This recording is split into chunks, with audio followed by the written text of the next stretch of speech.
like memes, or the next few minutes will get very awkward. Memes are our internet's lingua franca. So, as a video game scholar, but also a geek, I will borrow them to talk about something you might probably have heard about. The Metaverse. Chan, chan, chan, chan. I'm sorry, I don't have the license for that sound. I know. Sci-fi fans will be leaving comments on this video. The Metaverse is not a new idea. In fact, as a TED premiere, I want to showcase my research on 30 years of the Metaverse, from its inception to its current trajectory. That's right, the Metaverse is already on fire, and we even have not built it yet. That's efficiency. How can this happen? Think of the Metaverse as a Frankenstein made of different parts of current internet and digital technologies, now with 3D visuals and touch.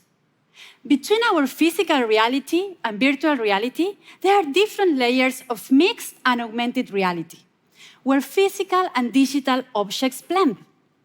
The Metaverse will be somewhere across the spectrum that I call the reality gradient. But we shouldn't let the 3D smoke and mirrors distract us from the fact that the Metaverse is the internet. And as such, it will inherit the worst trait of its current business models. With premium access to our bodies, VR headsets and sensors can extract huge amounts of involuntary data that we can't control, like heartbeats or blinks. This will get even worse with neurotechnology, allowing to read and modify our brains, creating a capitalism of cognitive surveillance. We don't certainly want the Metaverse to become the bad sequel to the internet. So, how do we fix it even before we build it? By avoiding repeating past internet mistakes, understanding why we're building it, who can seize control of it, and what makes it different. Huge questions and little time, so let's focus on one key ingredient for Metaverse success: connection. As a scholar, connection means that the Metaverse needs an architecture linking all the metaverses together in a way that we can travel across them. Seems easy because shamping websites is already an internet feature. But that is because we don't carry our digital belongings with us. You can take your Instagram's likes to TikTok or your Roblox avatar to Fortnite. To achieve that, we need content portability, which is a very difficult engineering task, one that requires an object to function and look consistently across different software environments. But guess what? It's also a lawyering problem, because you need a complex structure of contracts to legally copy a digital object. Just between ourselves, let me tell you a little intellectual property secret. Our digital goods are treated differently from their tangible counterparts. Instead of ownership, we have a license to use them, crafted limited by terms of service. In the physical world, something called copyright exhaustion allows us to resell our goods. But courts don't agree if that applies to digital content. And without this digital exhaustion rule, exiting one metaverse will be like going through a very strict custom, one that will confiscate all your possessions if you want to get through. So, connection in the metaverse means interoperability, a coherent system of legal and technical standards for true decentralization.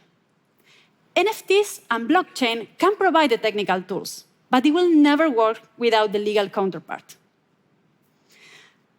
As an activist, connection means that the metaverse is the people, the communities that will breathe life and populate these worlds.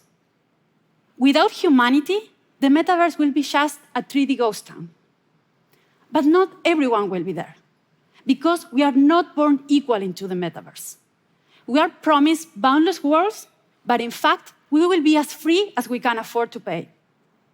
We need to find ways to create an inclusive metaverse, one that keeps the best things of humanity online, kindness, creativity, cat memes. This is not wishful thinking. Kindness is a powerhouse. There are initiatives like Leyline creating a blockchain proof of good deeds, or charity marathons like Games Done Quick.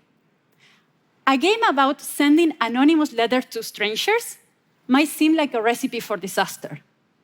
But against all odds, over 1 million letters full of kindness were shared. People want to do good.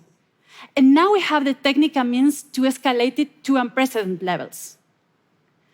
The metaverse might still be a work in progress, but that means we still have room and a chance to influence what it will become: open, accessible, and inclusive.